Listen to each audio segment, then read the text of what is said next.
You know, we don't ask questions like this lightly. Did Jesus abolish the Sabbath? That's not just a theological inquiry. It's a profound confrontation with meaning, responsibility, and order itself, because the Sabbath in its essence isn't merely a day. It's a symbol, an archetype of sacred structure amidst the chaos of existence. It's the divine mandate for rest, for reflection, for communion with the eternal. The Sabbath, as presented in the ancient Hebrew tradition, is far more than a commandment to rest. It is an archetype, a deeply embedded pattern, order, and renewal that reflects the structure of being itself. From the very beginning of Genesis, we see a narrative arc where God creates the cosmos through a sequence of ordered acts culminating in rest. And this rest is not idleness or mere cessation of activity. It is a profound gesture that affirms the goodness of creation and sets a rhythm that echoes through time. The Sabbath becomes a sacred symbol of balance, where labor and reflection are interwoven, and where the human being, made in the image of God, is invited to imitate the divine pattern. In psychological terms, this is not just a religious observance. It is a necessity. Modern life pulls individuals into a relentless pursuit of productivity, performance, and distraction.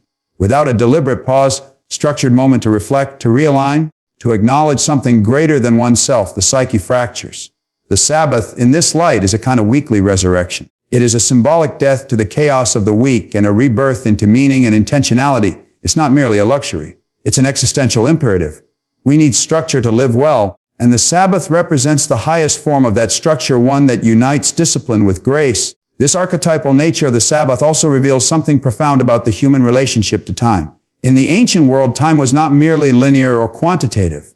It was qualitative. Some days were sacred, set apart. The Sabbath was a sanctuary in time, a temple not built of stones but of hours. It gave people the capacity to live in accordance with a higher order, something not subject to the tyranny of the urgent. It was a protest against the totalitarianism of business, a declaration that life is not defined solely by work or utility, but by presence, reverence, and reflection. And embedded in this pattern is a deeper truth about the human condition, that chaos is always lurking at the edges of our lives, and the only way to keep it at bay is through disciplined structure. The Sabbath is the divine prototype of that structure. It is not arbitrary, nor is it merely cultural. It arises from the very fabric of creation and speaks to the core of what it means to be human. When people ignore this pattern, they do so at their peril. Burnout, alienation, and spiritual confusion often follow. So the Sabbath, in its deepest form, is not just about resting from labor. It is about reconnecting with the source of order, about stepping out of the whirlwind of activity to remember who we are and why we're here. It is about aligning with the logos, the reason, the structure, the meaning that undergirds reality. And in that alignment, we find rest that is not passive, but restorative, purposeful, and sacred. When Jesus speaks of fulfilling the law, including the Sabbath, he isn't engaging in a dismissal of tradition, but rather an intensification of its meaning. The word fulfill, in the biblical context, is loaded. It suggests not merely completion, but realization, maturation, bringing to full expression. In that sense, Jesus positions himself not as a rebel overturning the past, but as the very embodiment of its highest aims. The Sabbath, like the entire moral and ceremonial code of the Torah, pointed toward something beyond itself, toward a greater reality that would be revealed in time. When Jesus steps onto the scene, he reveals that the law is not an end in itself, but a means by which people were being prepared for something higher, something that ultimately finds its center in him. This is a difficult concept for the modern mind, which tends to interpret fulfillment in binary terms. Something is either kept or discarded. But Jesus' relationship to the law defies that simplistic dichotomy. He doesn't discard the Sabbath, but he reframes it, draws out its inner logic, exposes its heart. He shows, through his actions and his teaching, that the Sabbath was never intended to be a burden, a legalistic trap, but a gift, a pattern of divine rhythm made to serve human flourishing. When the Pharisees accuse him of violating the Sabbath because his disciples pluck grain, or because he heals on that day, his response is not to deny the importance of the Sabbath, but to redirect attention to its original purpose and intent. This notion of fulfillment also reflects a broader pattern in biblical revelation, that of shadow and substance. The law, including the Sabbath, is the shadow, Christ is the substance. That doesn't make the shadow meaningless, but it does place it in proper context. The shadow points toward a reality greater than itself. In fulfilling the Sabbath, Jesus doesn't erase it.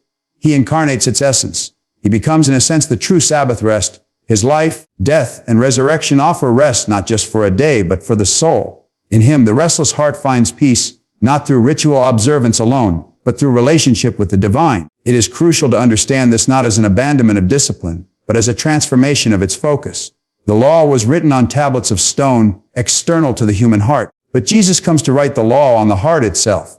That includes the Sabbath, not as a mere day to be observed, but as a principle to be lived, a rhythm to be internalized. This is fulfillment in the deepest sense when an external rule becomes an internal virtue. And this is entirely consistent with the Jewish prophetic tradition, which often emphasized that God desired mercy over sacrifice and obedience over ritual performance. So when Jesus fulfills the Sabbath, he doesn't lower the bar, he raises it. He calls his followers not just to rest on a certain day, but to enter into a deeper kind of rest, one that transforms the inner life. The shift from ritual obligation to moral intention is one of the most radical and profound transformations in the teachings of Jesus. It is not an abandonment of structure or tradition, but a redirection toward the heart of the matter. The inner life, the moral center from which all action flows. In the context of the Sabbath, this shift is critical. The commandment to keep the Sabbath holy had over centuries been codified into a detailed system of regulations and prohibitions. It was defined by what one must not do: work, carry burdens, engage in commerce. But when the rule becomes the focus rather than the reason for the rule, the principle is lost in the letter. Jesus consistently challenges this inversion of values, insisting that the purpose of the Sabbath was never to constrain life, but to enhance it, to align it with what is good, just, and healing. In various moments of his ministry, Jesus is seen acting on the Sabbath in ways that scandalize the religious authorities of his time. He heals the sick, allows his disciples to gather grain, and speaks openly about human need overriding ritual constraints. What he is doing is not just provocative for the sake of defiance, it is revelatory. He is demonstrating that the highest expression of obedience is not mechanical adherence to law, but the embodiment of the law's original moral purpose. The Sabbath was meant to be life-giving. Therefore, acts of mercy, healing, and compassion are not violations of it, but fulfillments of it in its truest form. This idea reflects a broader psychological and spiritual truth. When rules become detached from meaning, they become tyrannical. Ritual without intention hardens the heart. People begin to serve the system instead of the system serving them. The shift that Jesus introduces is a call to realign ritual with moral clarity, to ensure that the intention behind the action is what gives it worth. In this way, rest is not just about ceasing labor, but about restoring relationship with God, with others, with oneself. And that restoration is moral, not merely procedural. Furthermore, this moral intention moves the focus from the external to the internal. It is not enough to abstain from work if the heart remains restless, anxious, or bitter. True Sabbath is about entering into peace, which is a state of the soul more than a condition of the calendar. Jesus' teachings consistently emphasize the inward transformation over outward compliance. This echoes the prophetic tradition where the emphasis was always on justice, mercy, and humility rather than mere ritual correctness. The movement, then, is from law to love, from duty to desire rightly ordered. The shift also empowers the individual with greater responsibility. It's far easier to follow a rule than to examine one's intentions. But moral maturity demands that we move beyond the checklist mentality and begin to live from a place of inner integrity. Jesus is not simplifying the law. He's intensifying it, demanding not less of his followers, but more, not in terms of burden, but in depth. Human need is the higher law. This is one of the most disruptive and yet deeply human principles that Jesus emphasizes throughout his ministry, and it is perhaps nowhere more clearly illustrated than his treatment of the Sabbath. The religious leaders of his time had developed an intricate system of rules around Sabbath observance, often reducing a divine principle to a rigid code. In doing so, they inverted the hierarchy of values, placing legal precision above compassion and rule following above the alleviation of suffering. When Jesus responds to the Pharisees by saying, "The Sabbath was made for man, not man for the Sabbath," he is not merely offering a correction in theology. He is reasserting the priority of human dignity, of well-being, of life itself, over the systems that are meant to support it. In one of the most illustrative episodes, Jesus heals a man with a withered hand on the Sabbath. The religious authorities are watching, eager to find fault, and Jesus knows exactly what they are thinking. He asks them a question that cuts to the core: is it lawful on the Sabbath to do good or to do harm, to save life or to kill? The question is unanswerable for them, because to answer truthfully would be to acknowledge that human need must take precedence over ritual formalism. This is not just a theological point. It is a moral reckoning. When systems, including religious ones, become indifferent to suffering in the name of doctrinal purity, they cease to be holy and instead become instruments of control. The principle that human need overrides ritual prescription is also a deeper commentary on the nature of divine law. True law is not mechanical, it is moral, it is dynamic, and it is grounded in love. Jesus' actions confront a kind of spiritual blindness, an attachment to the form of religion without its substance. He restores not only physical bodies, but the moral vision that had become clouded by centuries of tradition that had lost sight of the original intent. This emphasis on need does not mean that the law is dismissed. It means the law must serve its true purpose in the flourishing of life. This reordering of priorities is not simply a challenge to religious legalism. It is a blueprint for ethical clarity in all spheres.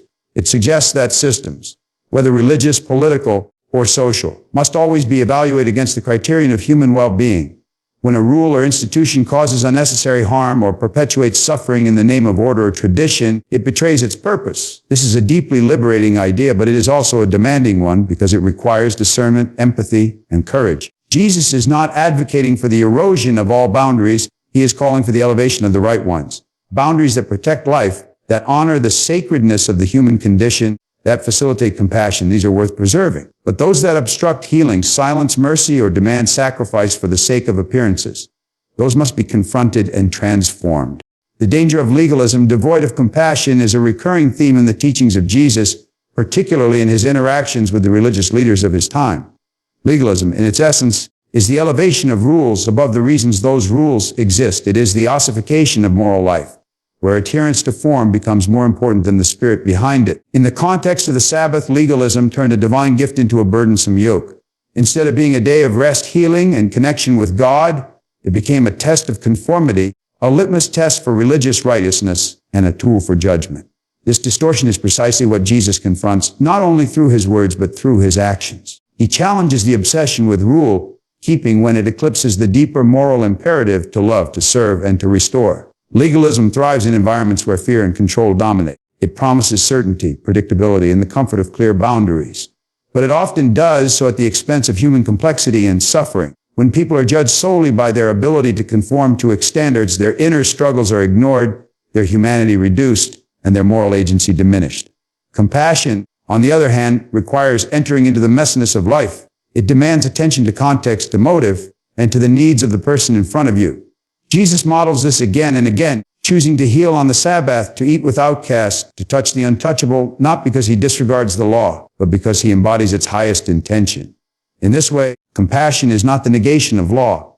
It is its fulfillment. A legal system or a moral code that cannot adapt to the demands of love is not truly just. This is why Jesus reserves some of his harshest criticism for those who meticulously follow the rules while neglecting the weightier matters of justice, mercy, and faithfulness. His rebukes of the Pharisees are not aimed at their discipline or their devotion, but at the hollowness of a system that prioritizes appearances over substance. The hypocrisy he exposes is not merely personal but structural, rooted in a worldview that prefers control over care, rigidity over relationship.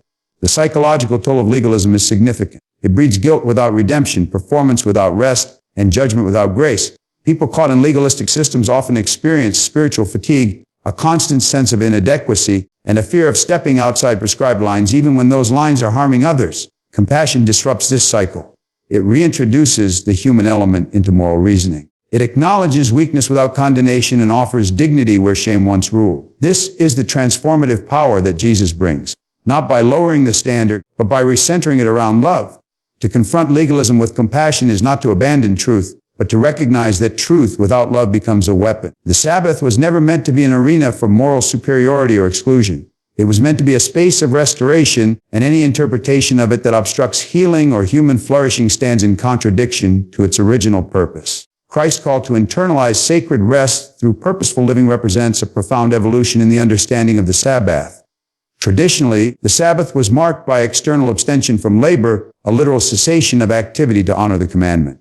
But Jesus introduces a radical reinterpretation, one that is not merely about pausing from physical work, but about entering into a deeper spiritual rest, one that is not confined to a particular day of the week, but woven into the entire fabric of one's life.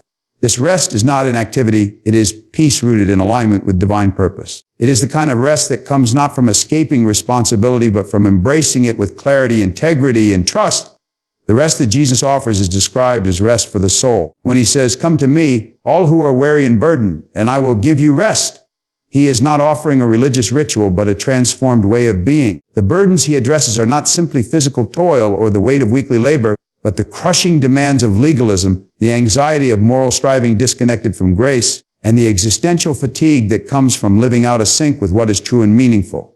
Sacred rest, in this sense, becomes an internal condition, one in which the soul is no longer striving anxiously to justify itself, but is settled in the assurance of divine acceptance and purpose. This is not an abstract or merely emotional state. It has ethical and practical implications. A person who lives from this internal rest is not passive or disengaged. They are focused, steady, and able to act with intentionality. Purposeful living means that every action, every choice is informed by a sense of vocation, a calling toward what is good, true, and life-giving. In this way, the Sabbath principle is not lost but expanded. It moves from a fixed moment in time to a continual posture of the heart, a rhythm of working and resting that reflects trust in God rather than trust in one's own performance. This internalization of sacred rest also challenges the modern obsession with productivity and endless striving. In a culture that glorifies business and measures worth by output, Jesus' call is countercultural. It invites people to step off the treadmill of self-justification and into a way of life that is anchored in being rather than doing. This does not mean that work is unimportant. On the contrary, work becomes more meaningful when it flows from a place of inner rest. When identity is not on the line, when performance is not tied to worth, a person can work freely and generously. Rest becomes the foundation, not the reward. By internalizing sacred rest, the individual no longer needs to wait for one day a week to reconnect with the divine. Every moment becomes an opportunity to dwell in the presence of God, to operate within His order, and to live with a heart unburdened by fear or frenzy.